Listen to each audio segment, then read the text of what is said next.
Neka vam ova molitva bude pri ruci tijekom cijelog dana.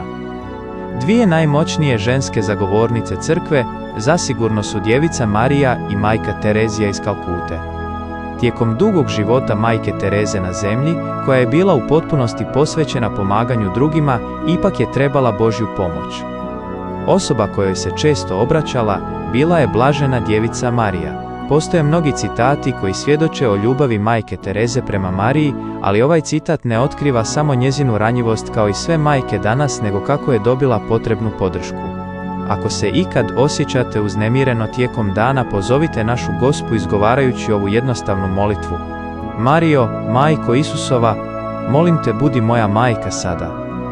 Moram priznati, ova molitva me nikada nije iznevjerila. Ovu jednostavnu molitvu nije samo lako zapamtiti, već je možete izgovoriti u bilo kojem trenutku dana.